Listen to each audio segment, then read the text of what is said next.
Hello and welcome to the United Stand. Massive news this Sunday morning, confirmed by Jose Mourinho overnight with his obviously overnight press conference. Being in America, we miss it unless you stay up until 2 o'clock in the morning. But it's big and it's massive news, and he's also given us some big news in relation to other targets that won't be coming to Manchester United. But let's start off with the big signing, and I'm surprised there's not as much being made of this as there would be for, you know, I'm sure if we woke up this morning and Manchester United were in for Vidal, everyone would be going mad. But Mourinho confirms that David De Gea will be staying at Manchester United this season. He's guaranteed it, his own words. And there's a bit of indifference about it. I said it a few months ago. I was convinced De Gea was going to go. It appears me and everyone else who thought that was right. Mourinho coming out and saying that De Gea was open to a move to Madrid. United had opened the door for him to move to Madrid because, as he said back in January, he doesn't want players staying at the club if they don't want to be here, but Real Madrid were not interested. He also hinted that the relationship between De Gea and Madrid is not good now, but De Gea is happy, honest, and will look forward to a season as Manchester United's #1, which is fantastic for us. The honesty, the morality of Mourinho gets questioned quite a lot, but I think he's been very open as a manager at Manchester United. He's been very open that if players want to go, he'll let them go. It appears that De Gea, probably around March time, when we were saying we thought he'd go, made it clear to Mourinho that he wouldn't mind a move back to Madrid. Manchester United obviously opens that door. It may have been why he missed out on the Europa League, and then Real Madrid not following through. So I don't think he'll be going to Real Madrid anytime in the future now. De Gea obviously being honest with Mourinho and open, you know, saying he'd be open to that move, and Madrid not being that interested. So I think that's fantastic news for Manchester United. I sort of understood why De Gea wanted to go back to Madrid. It's a family thing. I don't think he wants to go and play for Real Madrid per se. I think it's just he wants to go back to Spain, or wanted to go back to Spain. That door's been closed. United have been open and honest with him and let him have that opportunity, and I think he respects Mourinho and United for it. And we get to keep somebody who, when I was talking about him leaving in March and April, I said, for me, is the best goalkeeper in the world, and I thought we were going to lose him. We're now keeping him, and I'm ecstatic. To replace De Gea would have been very, very hard. To keep De Gea, for me, is the signing of the summer so far, because we haven't made that big, superb signing. Lukaku's good, Lindelof's good, Perisic would be good, but keeping David De Gea, the best goalkeeper in the world, that is a fantastic signing. I did not expect us to do. I expected him to go, and fair play to Ross, who comes on the Sunday show and the watch-alongs. He said that he felt De Gea would stay all along. So maybe a bit of a guess, because obviously there is some. I think those people who've said De Gea was going to stay, you've guessed right. I mean, Mourinho's given the detail there. It's not. He wasn't always staying. There was a chance he was going to go. United were open to that, but we've kept him, and I think that's fantastic for us that we keep De Gea, best goalkeeper in the world, certainly the best goalkeeper in the league, and to build on that is massively important for us, and it gives us a boost in relation to the transfer news that we are getting at the moment, which I'll speak about in a moment. But De Gea stays, absolutely fantastic, and I know it's sometimes difficult to get excited about people who are already at the club but they're staying, but have no reservations. He could easily have gone to Real Madrid this summer. Mourinho has confirmed that, but he's also confirmed that he's staying, and to keep De Gea is massively important. It's a bit like Pereira. I think Pereira is effectively a new signing. If we use him and he's very good, he's like a new signing. I know he's from the youth setup, and I know he's been on loan a year, but he's a fantastic player and he is like a new signing. Let's talk about what else Mourinho spoke about. So in relation to transfers, he said that Gareth Bale, Ronaldo, they're very similar. They were never on his list. He's never had any indication that they want to leave Real Madrid, effectively saying that both those big stories about Bale and Ronaldo, or numerous stories this summer about Bale, I've said to you a lot of times, we've had it from a lot of people, that Bale's open to a move to Manchester United, and don't be surprised if he does sign for us. As Mourinho has said, totally and utterly nonsense, never on the list, and never had that feeling that Bale or Ronaldo would leave Real Madrid. So again, paper talk. He also mentioned again that he wants 4 signings to bring balance to his squad. He's happy with the group, but he would like 4. Who knows, we might get 4, but he'd certainly hope that we get 3. At the moment we've got 2 with Lindelof and Lukaku. Who that 3 and 4 is, for me, I think it's Matic and Perisic, and I definitely think we'll get Matic. I know it broke about Eric Dyer last night, but I think we really did the video based on Jim White, who sometimes gets things right. but there's not a lot else out there, and maybe the optimism that we might get Eric Dyer and it wouldn't be Matic is starting to die out a bit now. I do think it'll be Matic, and I suspect the fourth will be Perisic. And for me, as I've said before, it's not a fan. It's an okay window. It's a workmanlike window. It provides us a few more numbers in the squad. But if you'd said to me at the start of the summer, Lindelof, Lukaku, Perisic, Matic, I wouldn't have been happy. I mean, I'm happy with Lukaku, I'm happy with Lindelof, and I'm happy with Perisic. But you needed a couple of top quality players there, and we knew, you know, Griezmann would have been that player. But to basically sit on our hands after the Griezmann deal and sort of say, well, we're not going to go for anybody else like that. We're gonna wait a year. Is I don't think it's the right thing. But we put so much time and effort into that Griezmann deal. As I said, most people knew that deal was in place starting back in November. We've been working on it for 7 months when he pulled out. Number 7 shirt. There'd been a lot of things done around his contracts, the marketing, all sorts of things. And for him to pull out at the last minute, which was only just over a month ago, I just don't think we've ever recovered from it. And I think the option to go and try and find somebody else there wasn't an appetite, or it wasn't easy for United to do. Sharakari, the Real Madrid fans, made another contribution. He says, we bully when we want.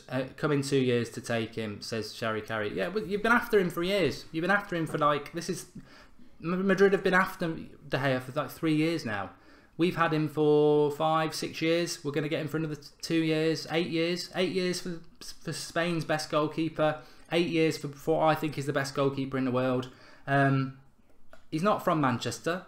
He wants to go back to Spain at some point.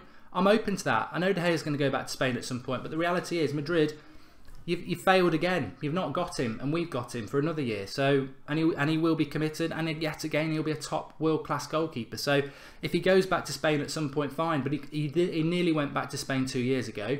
If every year we keep him is a bonus, because for me, apart from Manuel Neuer, and I prefer De Gea, we've got the best goalkeeper in the world. So Madrid fans can say, oh, we'll get him when we want, but for every year that you don't get him, we keep him, the best goalkeeper in the world. And we've got a better goalkeeper than you. You know, Keylor Navas, I wouldn't want him at Manchester United. De Gea is a better goalkeeper.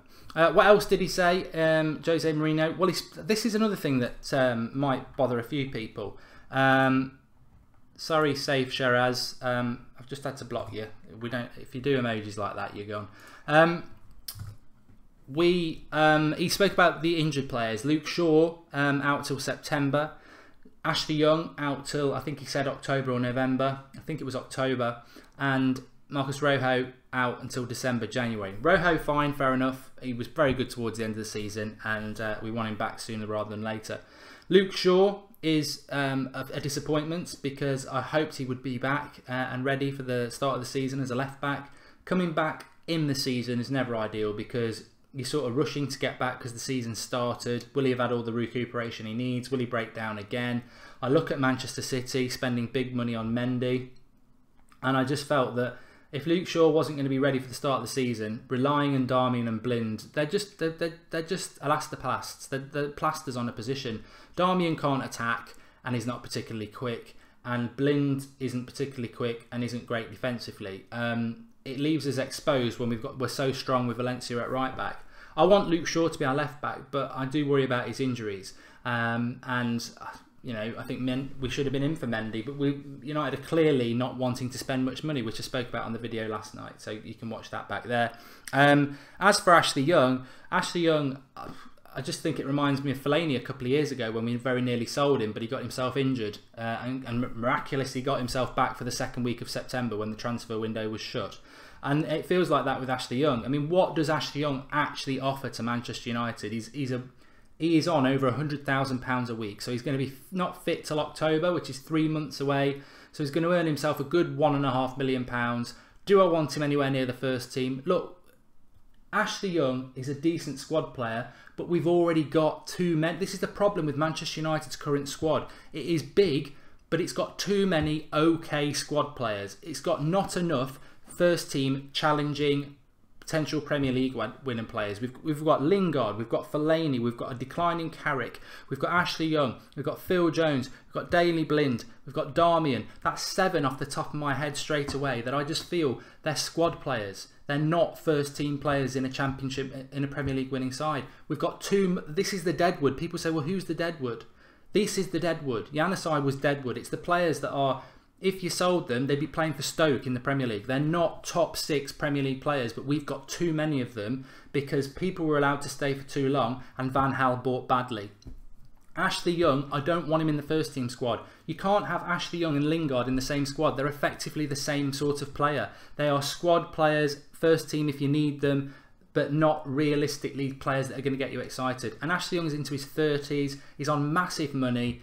And again, we keep him for another year because he's got himself injured. If he was fit this summer, I think we'd be getting rid of him to Stoke, like I say. But another player that stays, it's another spot that if we got rid of him, we could get somebody else in or we could promote a youth player. But we're stuck with Ashley Young for another year now. It's frustrating. I think we've got too much deadwood that we're not getting rid of because Woodward is not getting the players in that Mourinho wants. And now he can use that excuse of, yeah, well, you've got Ashley Young back in there October, so it doesn't matter about Perisic. You know, you can sort of see that sort of thing. It's frustrating. But yeah, Luke Shaw I would love to have back, but Jay Smith says we need to sell one of Smalling and Jones and Darmian or Young. Well, Young's not going, Jay, although I would sell him.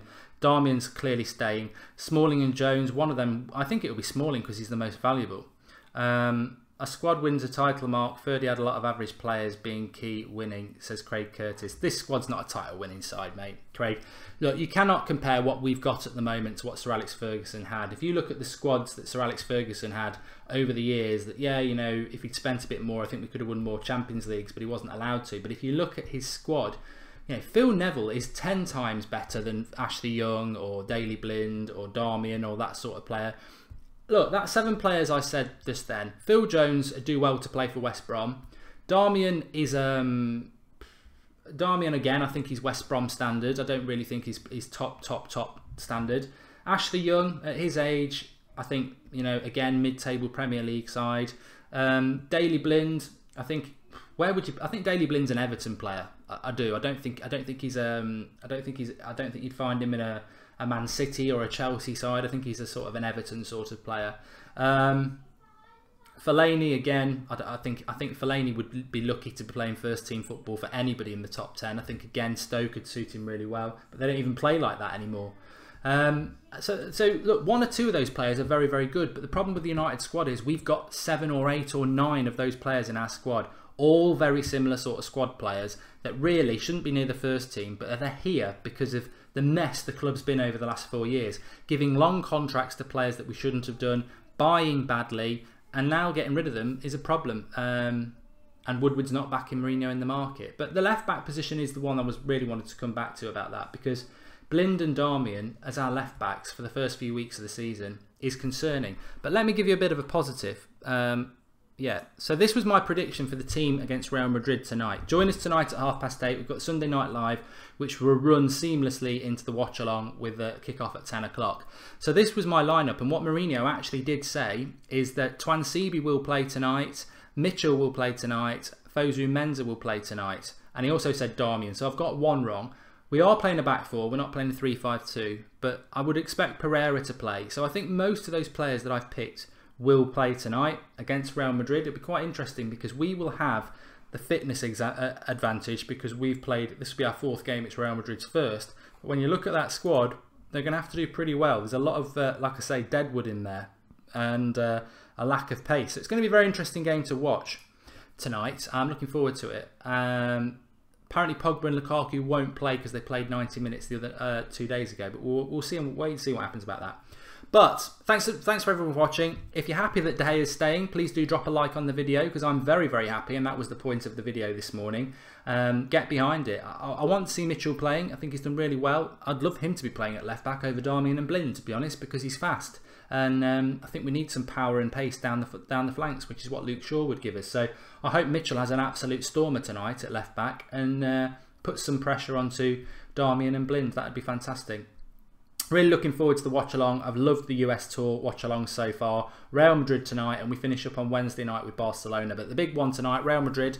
Really looking forward to it, and we can watch it knowing that De Gea is our keeper for the next season. We keep De Gea. He is a keeper at Manchester United. So be happy. Look, we want signings, but that is one that I didn't think we would keep De Gea this summer. So to be keeping the world's best goalkeeper, as I think he is fantastic news. Looking forward to the game tonight. Join us live at 8:30. I'll speak to you all very soon.